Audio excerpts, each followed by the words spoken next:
چوتھا لفظ جو فعل مضارع کو اخف یا مضموم کرنے کے لیے استعمال ہوتا ہے، بہت دلچسپ لفظ ہے جی، بہت اہم حرف ہے، another لام۔ اس لام کو گرامر میں کہا جاتا ہے لام امر۔ امر کے معنی کیا ہوتے ہیں؟ حکم دینا۔ تھرڈ پرسن اور فرسٹ پرسن کے ساتھ استعمال ہوگا۔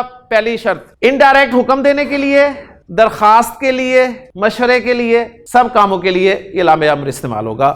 اور نارملی اس کا ترجمہ ہم اردو میں چاہیے کے ساتھ کریں گے جی۔ مثلا میں کہتا ہوں جی زید کو چلے جانا چاہیے، تو پہلے زید کو ہم سمپل جملے میں لاتے ہیں جی، یذهب زید، زید جاتا ہے یا زید جائے گا یا زید جا رہا ہے۔ اس کے شروع میں لگ گیا جی لام امر، تو لام امر نے کیا کرنا ہے؟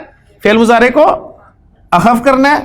جملہ بن گیا لیذهب زید، تو اب اس کا ترجمہ کیا کریں گے؟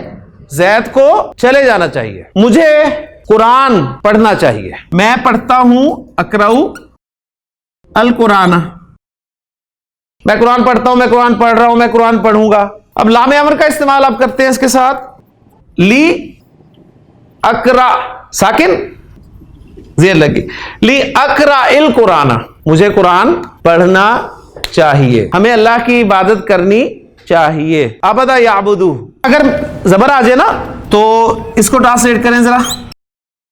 اب یہ لام امر نہیں ہے تاکہ ہم اللہ کی عبادت کریں، اور جب یہ ساکن ہوگا یا ملانے کے لیے اس پہ زیر دے دیں گے لنعبد اللہ، تو اب اس کا ترجمہ ہو جائے گا کہ ہمیں اللہ کی عبادت کرنی چاہیے، ہمیں اللہ کی عبادت کرنی چاہیے۔